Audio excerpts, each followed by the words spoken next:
Hello, everyone, and welcome back to Chats with Kat on the Voice of Adoptees podcast. I am your host, Kat, and I hope everyone is having a great week so far. Don't forget to grab your coffee, your tea, or a preferred beverage and settle on in. I'm currently here with Roman, who is our sound engineer, and he's a musician. He was interviewed in Season 2, Episode 11, so if you would like to hear the first part of Roman's story, definitely check that episode out. I would also like to place a content warning here, as we will be talking honestly and openly about depression, suicide, and self-harm, and the adoptee experience. So, Roman, welcome back. Thank you. It's good to be back. So let's talk about your experiences surrounding the adoptee experience and mental health. Where would you like to start? Well, man, that's a really interesting question because start from the beginning or start from, the middle. But honestly, I think really it kind of all started kind of in middle school. I always kind of knew that I was adopted. My parents were very open about it, and I really loved that. And so, I always knew that. But growing up is a little difficult because, like, I grew up in a really small town, and I went to, really, really small private school, graduated with around like 12 to 15 people. Um, yeah, so I knew everybody basically from, the second I was adopted into my hometown and everything. And so that was a little difficult because a lot of times, when you have such a small class like that, everyone is basically, in a sense, like family. Like everybody's just going to always kind of fight and say stuff and things like that. But, when you get repeated stuff said to you a lot growing up, it kind of took a toll on me, and it can take a toll on, a lot of people. Some people are stronger than others and can handle it a little bit better, but I was not one of those people. And so one of the biggest things that kind of messed with me a little bit was just the fact that I was different and that I came from somewhere else that not a lot of people from my hometown or knew of anybody from Russia or anything like that. So that was always kind of in the back of my head growing up, was I'm different, and it's either I'm okay with it or whatever. And it took me a very long time to just finally just give in and be like, okay, I'm okay with who I am, where I came from, and that kind of stuff. And it was a long and difficult journey. So I want to just investigate something. When you were being bullied, what were some of the ways that you coped with it? People react to bullying in different ways. Some shut down, some get loud. And I just want to know in what ways at that time in your life, remembering that you coped or tried to deal with the situation as best as you could. Did you stand up to the bullies? Not really. A lot of times it would just be that I would like just kind of walk away from the situation, but at the time I would just, it would be stuck with me and in my head, like everything that they would say.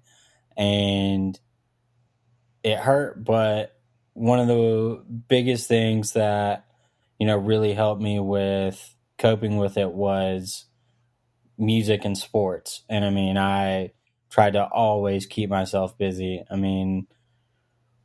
Interesting part about it was because my school was so small, there was a lot of things that, like, when we played specific sports, we were basically required to play another sport because, or else we wouldn't have enough, people for a team or anything or something like that.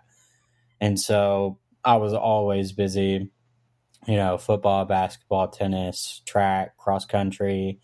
And then when I wasn't really doing that, I was playing piano, working on music, doing other things. But for a long time, it was mostly just kind of trying to keep myself busy with sports and just keeping my mind preoccupied with other things other than, really what was just going on around me. So what I'm hearing is basically it's more of an avoidance style where you were trying to avoid it by distracting yourself in a way. Yeah, and I would say probably a little bit of me getting a little rowdy, like just loud and a little obnoxious, but for me it was just I always kind of felt like it was easier for me to put myself in the middle of everything and kind of be like the center of attention than to do that, which I think was, probably a cause for a lot of the bullying and stuff was probably that. But, you grow up and you learn. So, I think that's a very interesting concept when you say that you wanted to be the center of attention. How do you mean it? In what way did you want to be the center of oh, attention? Because that is something I think that adoptees can experience. For me, for example, I was very much a people pleaser. I wanted to have friends, so I yeah, would put myself as the center of attention and I would try to be everybody's friend and grab their attention, basically. And I don't know how it ended for you, but for me, it never really ended that way. It ended with a lot of heartache because friends wouldn't stay, right? And I wonder if there's like a similar experience there between the two of us. it was, yeah, it was either that, like, I was always a very,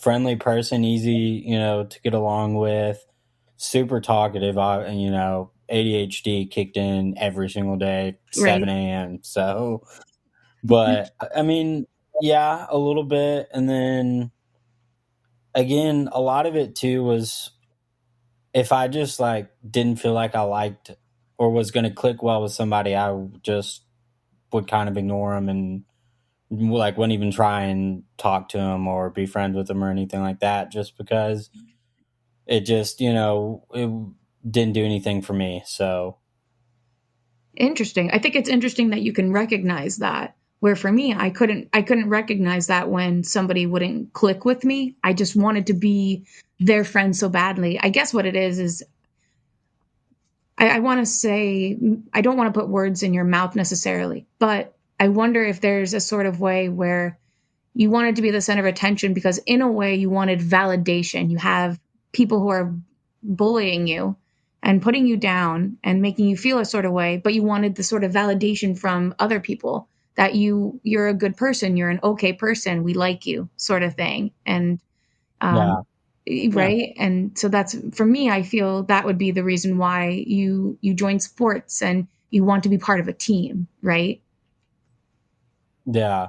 And it was, I mean, the only sport that I was like actually good at was pretty much tennis. And I mean, in middle school and high school, track and cross country, because again, like running was kind of one of my copes for bullying and depression and everything was just, yeah, just getting out there and running.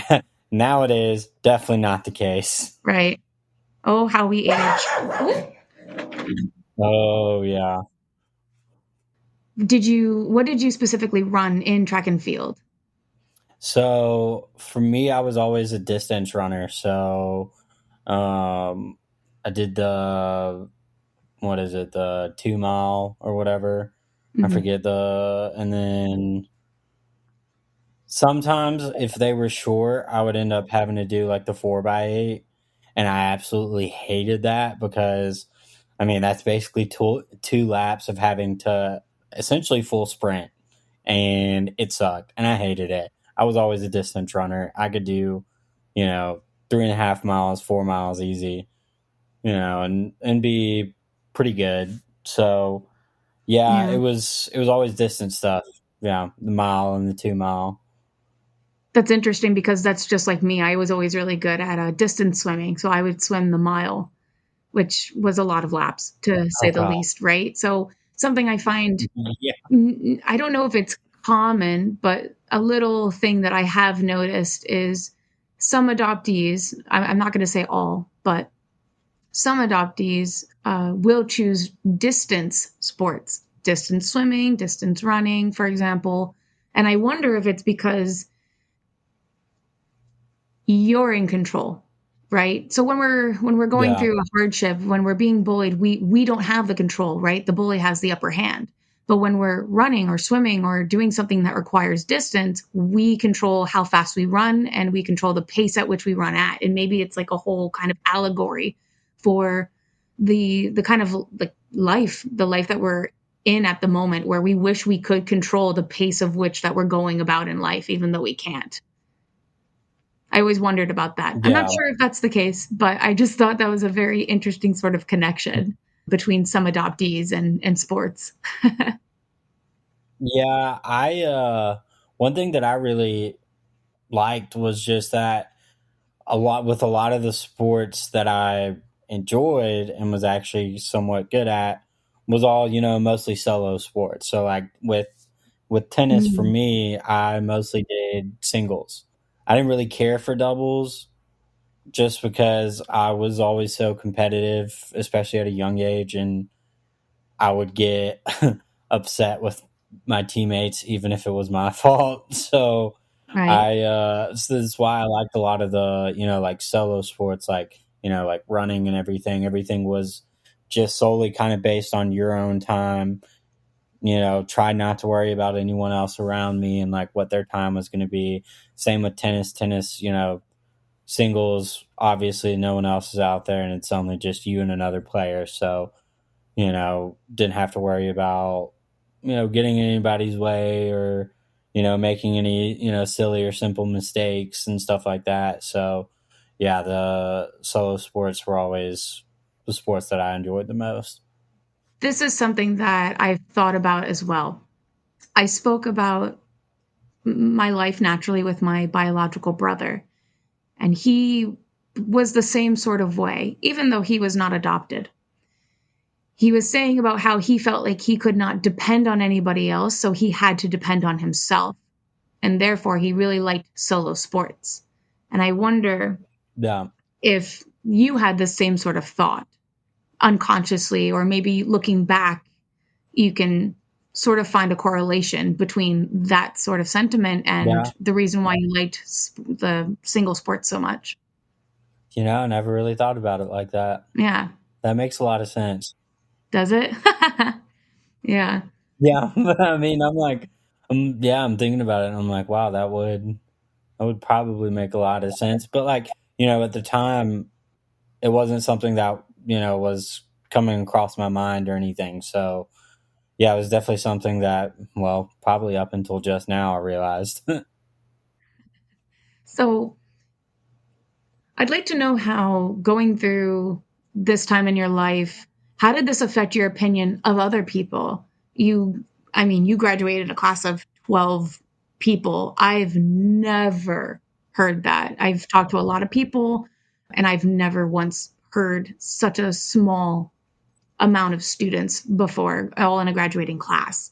So how did you view them after you're getting bullied, or was there some sort of sentiment where you felt like you could not depend on other people or identify with them? Naturally, you said you felt you were different. So, Yeah, and so I felt like kind of for me, I had a very just kind of close group of friends, and that, I mean, that's kind of how it is with most people that go through, middle school and high school. They always just have like, you know just one good group of friends that they pretty much just stick around with for however long. And in fact, I still keep in contact with them today. Like, we're in a big group chat. We talk every single day, and it's some of the that's funniest stuff. And it's nice, but yeah, I mean, with some people, there's a lot of times where I was just like, I would be perfectly happy if I just never saw them again. And there's still, right. there's still people to this day that I'm just, that I'm like, I'm that way with too. And I haven't seen them since, graduation or anything, and it doesn't bother me at all. So now, I mean, yeah, back then it was mostly just kind of either sticking to myself and just kind of doing things with like family or that close group of friends. But yeah, I mean, for the most part, I didn't really even get into partying until probably like sophomore, junior year. And I was like, it was mostly because I was never really invited to anything. And if I did, it was because I had to, it felt like it was because I had to ask, like, be like, oh, hey, are y'all doing something? Well, can I come and stuff? And it was never, oh, hey, do you want to come to this party, or do you want to come hang out and do this and blah, blah, blah. So, again, a lot of that just led to me either just not, you know, hanging out with anybody, or just kind of going and doing my own thing and finding my own like group of people that I felt like would actually want to go hang out and do stuff. And so it was difficult and interesting trying to, figure that out when, I mean, you just don't know Yeah. what's going to happen and that kind of stuff. So, Yeah. In a way, it sounds like you're being your own keeper, but in another way, it sounds like you're trying to find a place in which you belong. I mean, it was difficult because, Hmm. like I said, like I went to that small school, and so everybody knew everybody, and everybody knew if something happened to you or your family or anything. I mean, literally in a matter of like hours, the entire town, the entire school knew about it, and Right. that really kind of messed me up in a lot of ways later on, kind of closer towards graduation of high school, and then even worse, getting into college and everything, and just the depression got worse, and everything, and it was just not that easy. And especially once I got into college, because then I wasn't staying busy with sports all the time, and I wasn't really going out and hanging out with friends or anything. And I mean, literally, I spent most of my like freshman year of college, and well, pretty much all the way up until I dropped out, just drinking and Mm, just I'd go to class just absolutely hammered. And I kind of started doing that mostly towards like senior year of high school. Like I'd even go to class in high school drunk sometimes, and just didn't really care. And right. then it just got to a point to to where I just didn't care, and I just wanted to numb the pain, and the best way I could do that was at the time with whatever I could get my hands on, alcohol or anything like that. So what made you choose the vice of drinking? For me, I vape. I no longer drink, but I vape. So that is my choice Yeah, of trying to yeah. numb the pain as well, especially at this time in my life. But what made you at such a young age choose that specific vice? I think it was just Loneliness? kind of that, and just the ease of access it was Okay. kind of for me, because I mean, it basically, if you had an older friend in high school, basically everybody in my Right. high school pretty much had a fake once they got in. So, and I mean, it was, especially in my town and stuff, people didn't really care. They didn't really check or anything. So it's just so easy. I'd, just call a friend and be like, hey, can you go pick me up, Right. a 6-pack of beer or vodka? And vodka was my choice of drink. So it was, Right. give me a fifth of vodka, and next thing you know, I'm passed out somewhere, or trying to fight Right. something or somebody, or something. And so, yeah, alcohol was just better for me because I did just I felt like it eased my mind and was able to easily distract me from literally everything. And all I just wanted to do at the time was just drink, get drunk, and forget Right. everything. So going into college, you continued drinking, and your depression, did it grow worse? Was it harder to deal with? What was the turning point for you where you said, I need help? Well, actually, that kind of mostly came in like eighth grade, was really when that happened. Oh, But at the time, I didn't really know how to cope with it and how to, handle those kind of feelings that I had and stuff. And it was, yeah, because I mean, I ended up transferring high schools twice. Well, technically three times if you consider coming back to the my small high school. right, But I went to in eighth grade. I went to a boarding school. That was it was I wish and I always told my mom this and my family and everybody this. I wish I would have waited like at least another year of like freshman year of high school to try out boarding school, because I mean eighth grade you're just so young and you still don't really know, anything, and it's just a really weird time in your life. And for me that was about when like my depression hit that absolute worst, and mm, it stuck like that until about freshman sophomore year of okay, college. And it was, I mean, drinking every day, thoughts of suicide all the time. one of the Honestly, one of the ways that I coped with like depression and everything at such a young age was sadly through cutting. And I hated it. And I also kind of felt like now that I've grown up and have realized a lot of my faults and everything, I feel like a lot of it was because of me trying to grab people's attention and be like, right, look, like, I need help, but I don't know how to ask for it. I don't know what to do. It's one of those things where it's like it's too you're at, I forget how old you are in like 32. eighth grade. Oh, um now I'm 32. In some eighth grade, we're about what? 12, Yeah, I would say about 12, 13, 13, something. But maybe even yeah, I 11, mean, like, 11, 12. Or, yeah. And I mean, I just didn't know how to cope with anything. So, you know eighth grade, ninth grade,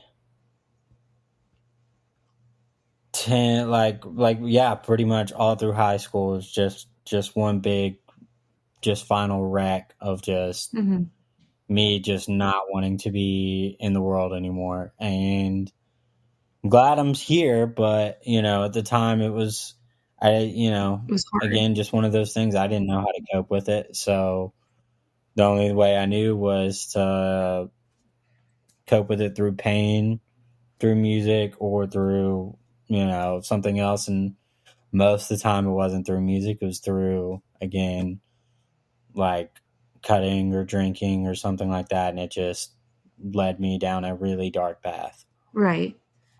So, if you could pinpoint one thing that triggered all of this for you, what would it be?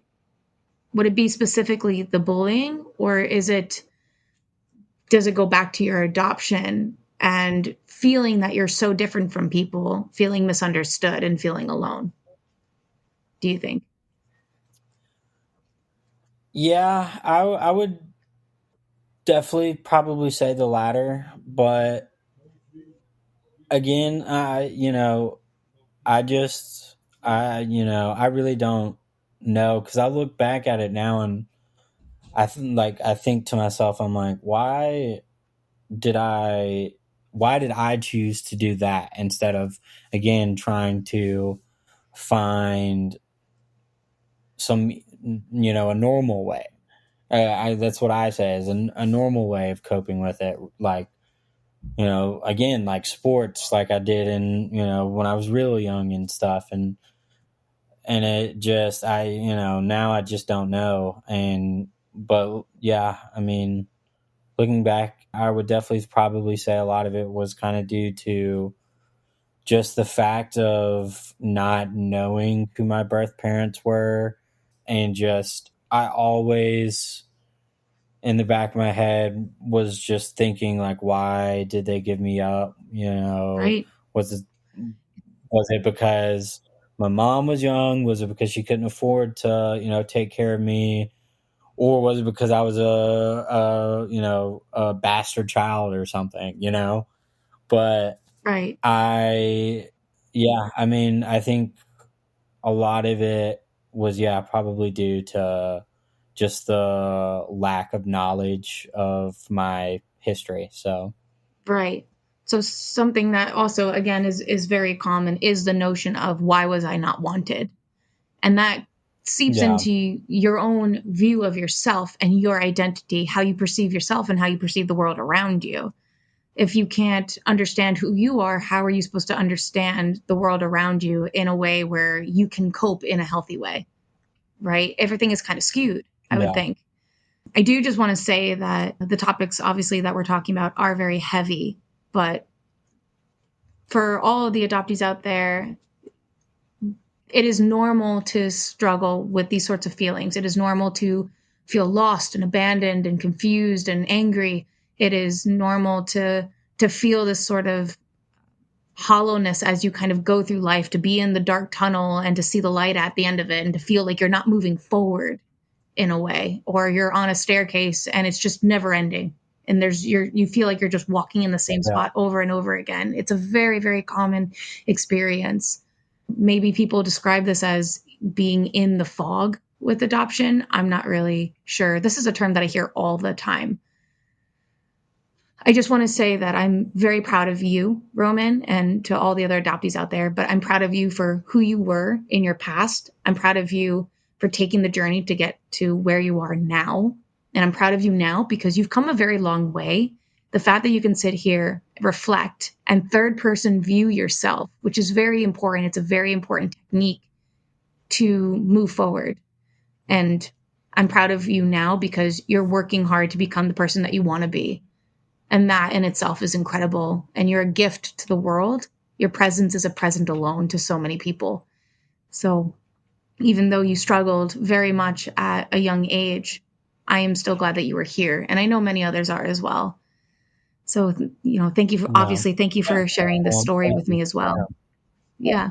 No, of course. of course. Yeah, And as we continue this conversation, we're maintaining this sort of level of openness and rawness, which I very much appreciate because I understand how difficult it can be to kind of tap back into that and to look at yourself and to maybe there's a little frustration as to not understanding maybe why. And it all just comes back to, at the time, we're not emotionally intelligent enough to know how to cope with it. Emotional intelligence is something that yeah, should be taught in schools, and it's just not. yeah. So, is this what made you go and get counseling, or is this the time in your life that you decided to go get counseling, or did that happen later in life?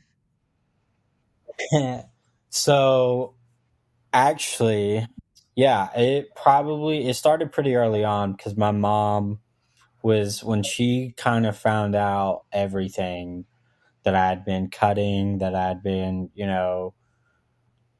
drinking a lot, attempting suicide and stuff, throughout my, you know, life, basically. Right. Yeah, I mean, she was very adamant on I needed to get help, and I, for a long time refused, but it was just one of those things where, I mean, my mom wasn't going to give up. She wasn't going to Hmm. give up on me. She wasn't going to, let me go through all of that and just sit there and suffer. And so, yeah, so I mean, like I did, I think I want to say I probably started therapy in 7th or 8th grade. I know I definitely did. No, so I think I actually started in 8th grade while I was at boarding school, because I do remember one time I was still cutting at boarding school, and I was supposed to go to soccer practice, and I missed it because I was just feeling just so alone and upset just with myself and everything. And, for apparently like no reason. Like, or at least in my head now, looking back at it, like I really didn't have any reason, because I had everything that I ever wanted, and had a great family, had, people who loved and cared for me. But even though they still showed it to me, I was like, well, they're supposed to, Right. like it feels like it's different when it's like your family, and it's like that's a different kind of love than like having, you know, other people, or like, be that kind of way, and like care for you that same kind of way. And that's where I feel like it kind of hit me, was that I felt like I was kind of looking for that, especially at such a young age. And I just like I didn't know how to handle it or deal with it. So we tried therapy. I remember the 8th grade when I was there. It was some older lady. I can't remember her name. She was the first therapist I ever had, and I absolutely loved her. I remember that day that I'd missed that practice. I would called her and told her that I just wanted to be done, and that I was contemplating suicide, and that I didn't go to, practice or anything. And I had ended up, like, as soon as I hung up the phone with her, had gotten like a fine point like pen, and just started going back and forth on my stomach, just trying to, do as much damage as I could. Luckily, it wasn't really, super bad. It did cause bleeding and everything, and it did go into, my skin and stuff. And I just like I couldn't go to practice, because it was like it was so bad that when it did finally stop bleeding and everything, I knew that if I ran, it was just going to reopen the wound, and so that was why I didn't go. And then my therapist ended up coming to the school. A couple people found out. Blah blah blah. Anyway, now, kind of long story short, the school ended up essentially kicking me out, because they ended up finding out that I was trying to do that. But like, not in a, oh hey, we don't want you here because of that. It was a, Oh, hey, we want you to get help. right. You have to get help. We don't want to see you, Right. do this. And they, and the headmaster at the time was even like, if you want to come back next year, we want you to come back. We care about you. We just want Right. what's best for you. And I remember after that was when I like just tried to mentally just change myself, and just try and like rework my brain in the way I thought and stuff. And it didn't work, but it took that was, I would probably say, was when I started to recognize Right. it, not really do anything about it, but just recognize that, hey, maybe this is bad. But again, at the time, I'd just gone with it for so long, that was all I knew how to deal with it. Right. And so yeah, it was, therapy was definitely interesting. Went through after 8th grade, went to probably 4 to 5 different therapists, and just couldn't really find anybody I liked. Right. Funny story. There was one that I went to very close to my hometown. I'm not gonna, do anything. But Right. anyway, went in there first, essentially a consultation. I go in there, I'm telling them the dude some stuff, blah, blah, blah. It's this kind of older gentleman. Anyway, he comes back out after like 30 minutes of talking to me, comes out, walks out with me to my mom, and he just goes, yeah, I think your son's gay and Oh my schizophrenic. goodness. And I was like, my mom was like, what? And like, just kind of like freaked out. And then we just left, never went back to him, never, Right. anything. And yeah. And so that was definitely, that was interesting. There's, And so, yeah. for me, there's so much I could say about like the counseling system as a whole. I personally believe that the whole counseling system needs to change because of moments like that. For me personally, my own counseling experience was I've been in basically counseling all of my life as well. I've had the same sort of thoughts as you, and I am classified as somebody who is like a high functioning depressed individual where people just don't know it, Yeah. right? Because I'm so good at hiding it now. People don't know what I'm going through, Oh, yeah. right? Oh, yeah. So when people tell me, well, you don't seem depressed, I kind of go, what does depression look like to you? Because it's probably a stereotypical Yeah. thing, right? And I'll never forget it. And it was a similar thing where I just really felt like I had given up. For me, it was more of feelings of just really being misunderstood, really not being accepted by people, and just feeling like something was wrong with me. And it's funny how we kind of internalize that, right? When the world around us treats us a Yeah. certain way, we internalize it and we're harder on ourselves.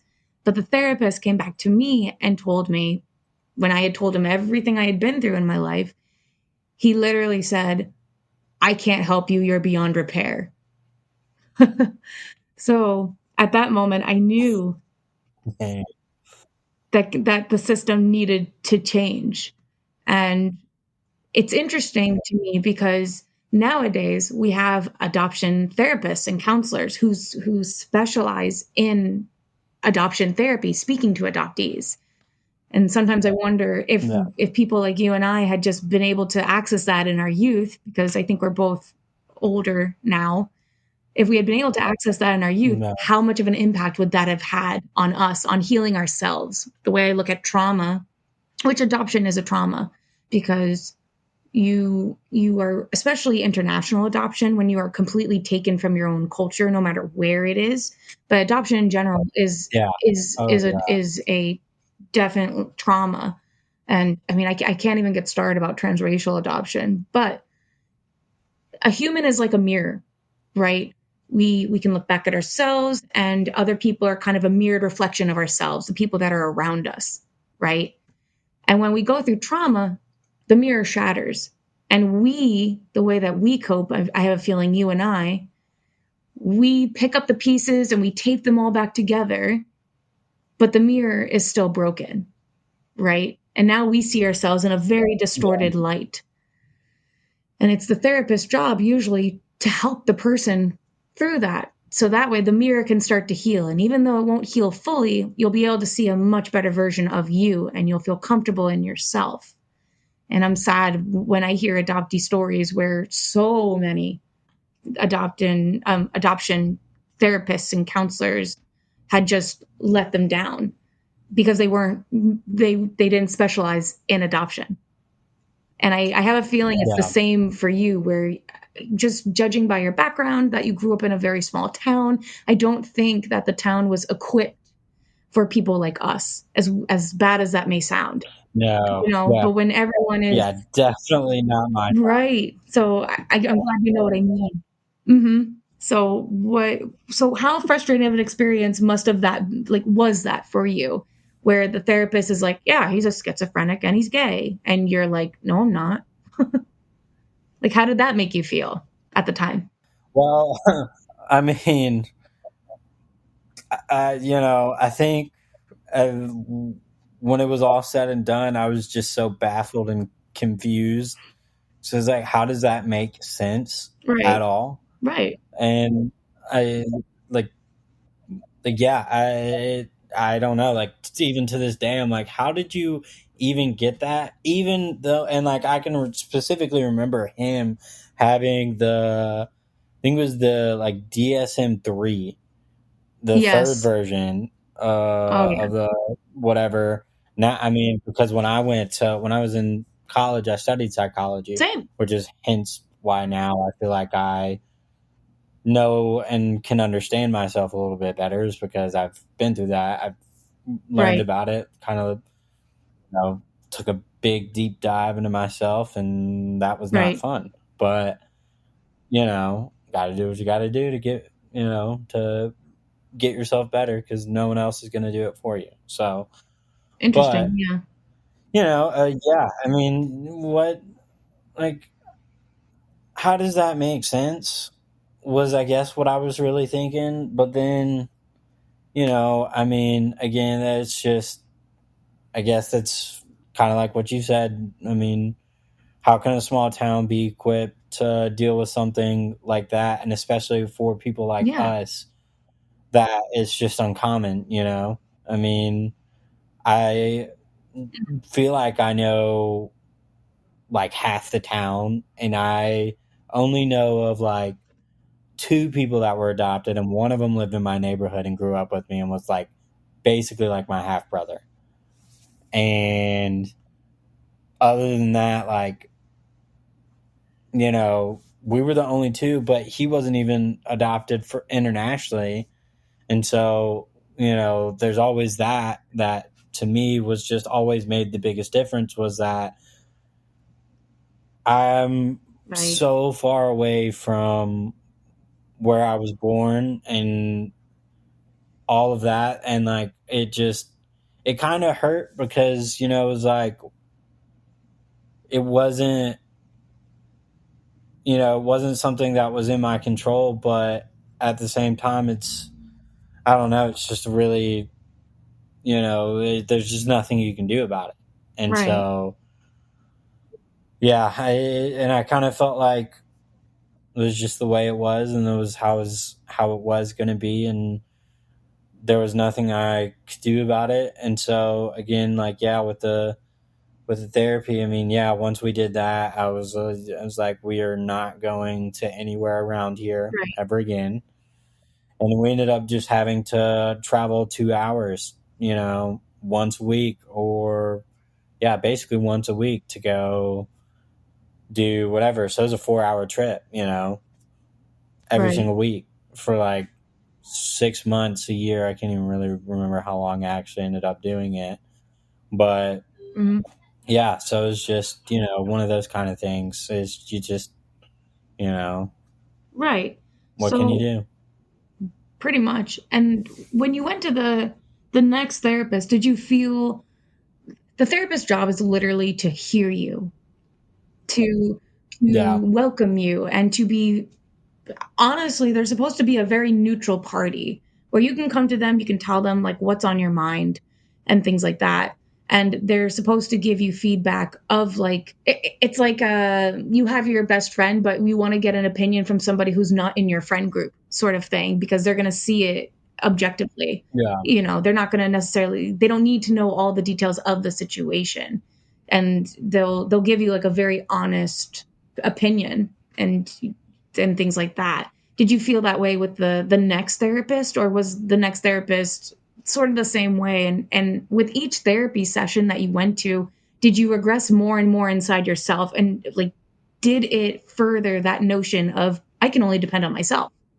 I can't depend on other people for help, sort of thing. Because that's how I felt. Yeah, I feel like maybe a little bit, because I mean, yeah, I mean, after, so the first therapist again was the one in eighth grade when I was at boarding Yeah. school. Second one was when I got kicked out. We tried one kind of close to my hometown. That was not it Right. at all.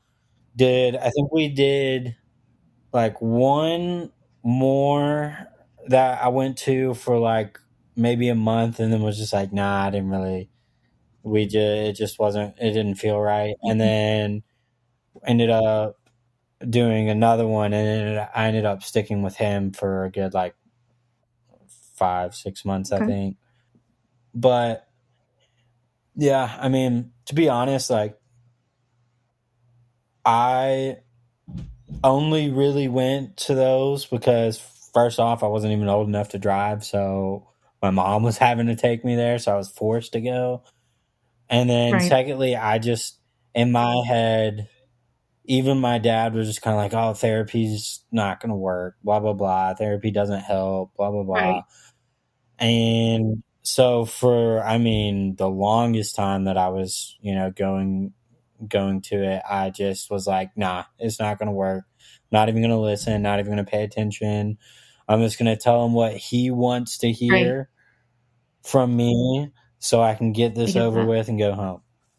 And so yeah, so I don't really think that most of any of the therapy really did too much. I think it helped me learn more about, again, like psychology and like how brains work and like how people kind of think of themselves and other stuff. And it just, yeah, again, that was kind of what wanted me to get into psychology. And then I was just like, no, but that's, later on down the road. But yeah, I Yeah. mean, it was, It's a hard experience trying to find a therapist that you click with and one that will really listen to you yeah, and put yourself in their shoes. Again, I really recommend that any adoptees listening to this or any parents listening to this, that you, if you see that you are struggling or your child is struggling, like definitely recommend a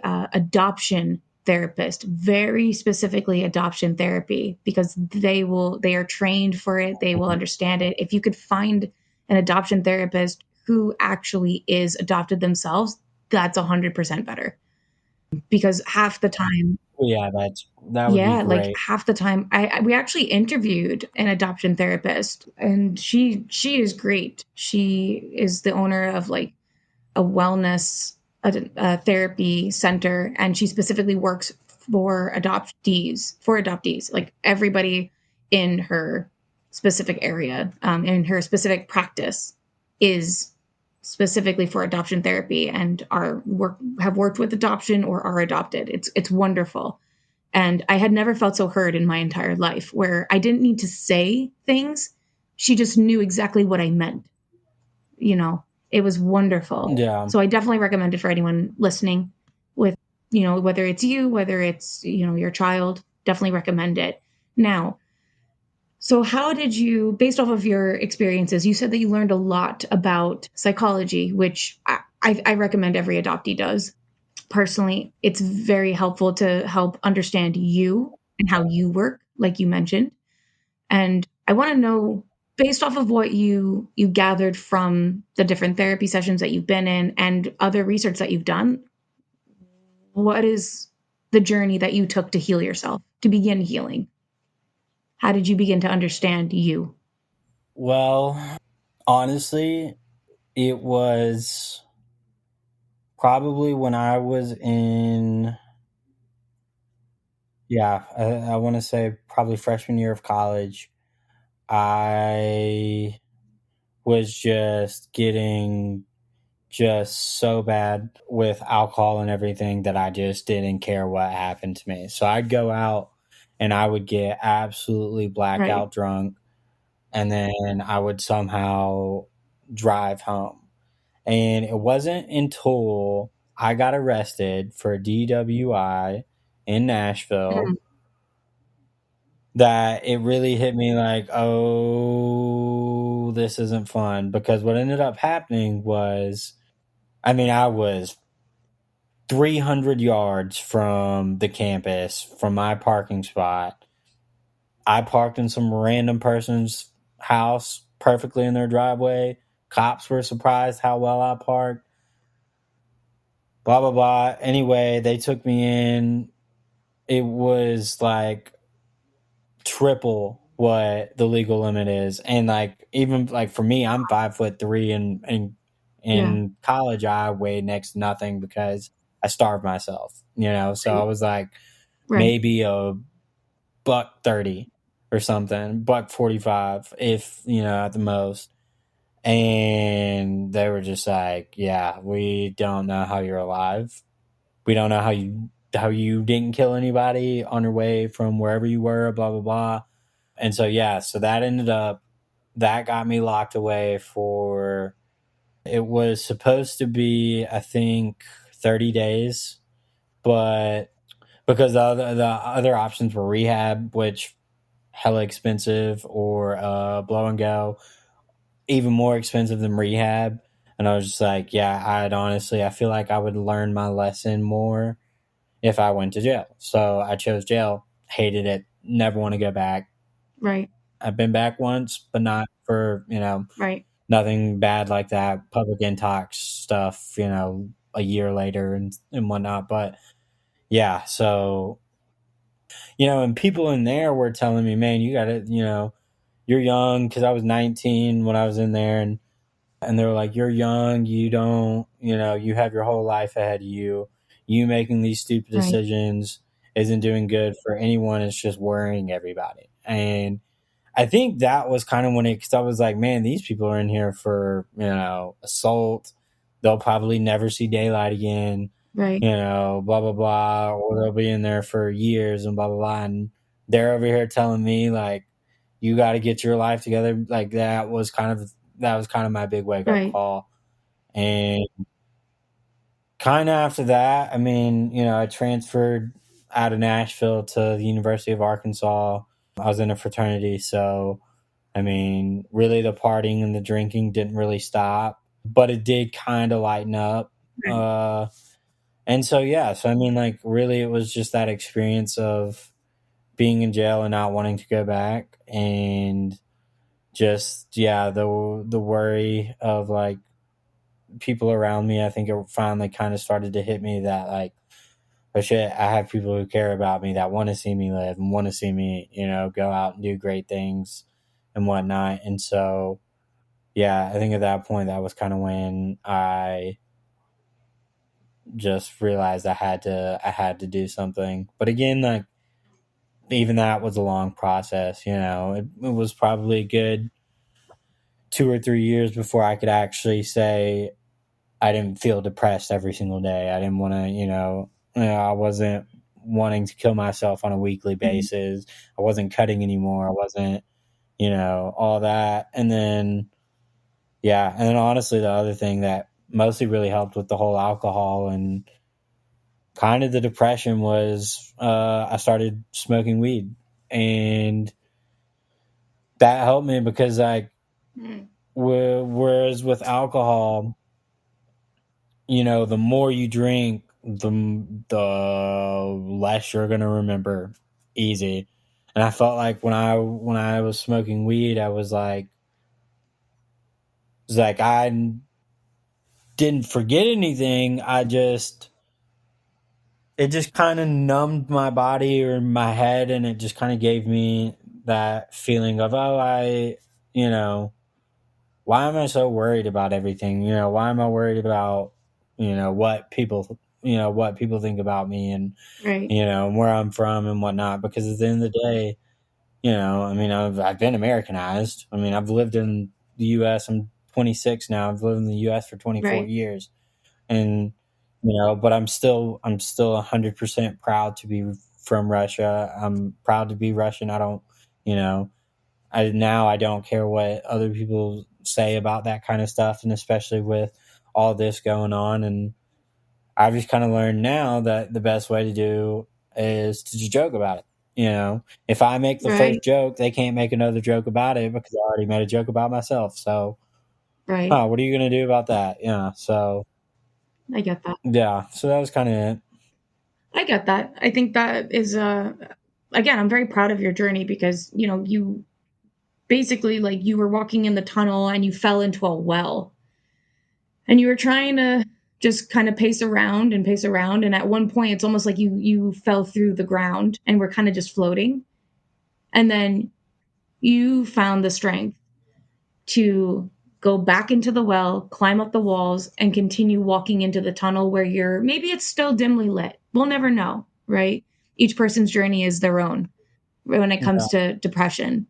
And, but it's like, from what I see, you can see more in front of you, right? At some point in our life, we get so used to the darkness, so accustomed to it that we say we can see in the dark and we're blinded by the light. But now it's like you're walking in the tunnel and there's a little bit of light around you where you can actually see, and it's not like because you've walked in the dark for so long. Like you're walking lightly in the light Yeah. and you're seeing.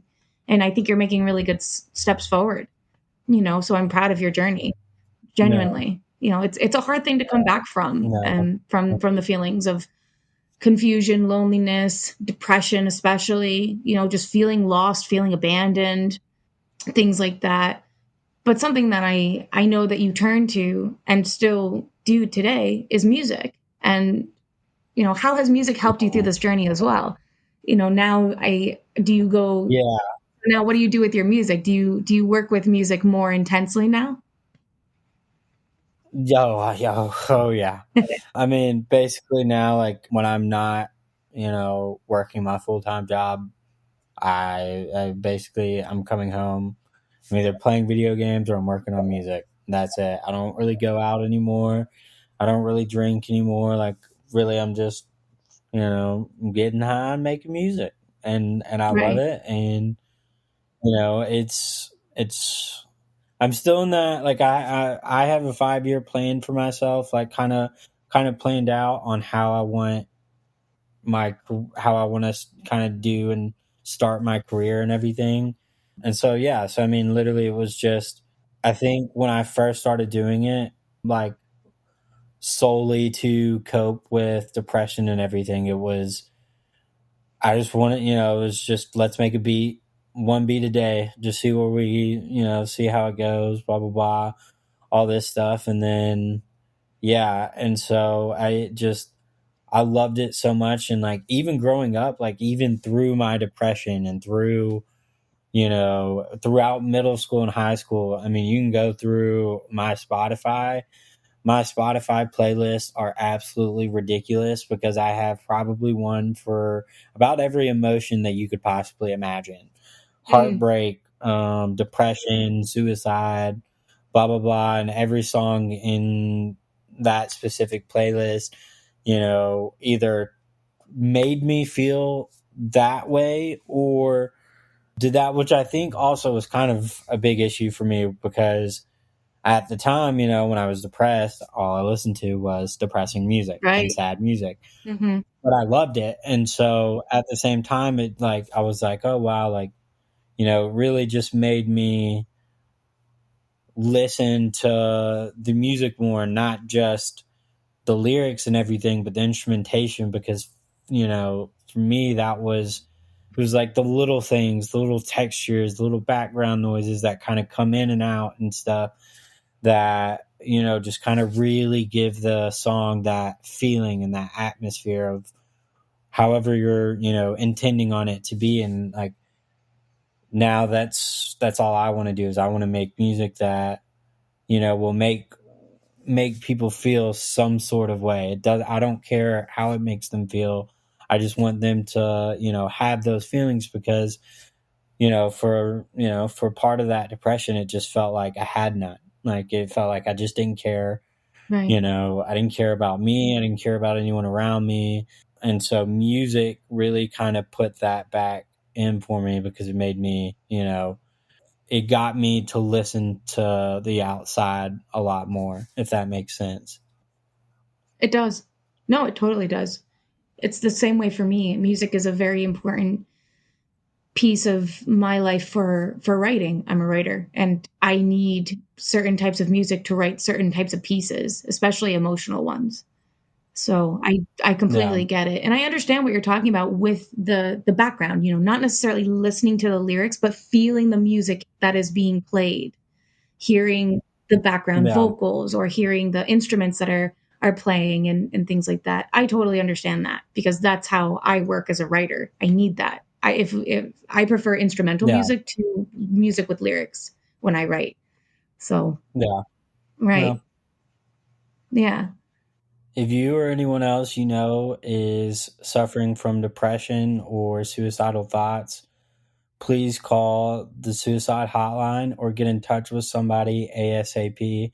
even if you're a little uncomfortable with it, it is much better to ask for help than to do nothing at all and end up somewhere else. I would like to thank you for joining me on this episode of Chats with Kat. A very special thank you to our guest, Roman. Stay tuned for another episode of Chats with Kat on the Voice of Adoptees podcast. Don't forget to like, subscribe, rate, and share this episode so that Roman's story and voice can be heard. And always remember, someone somewhere is thinking of you. You are not alone.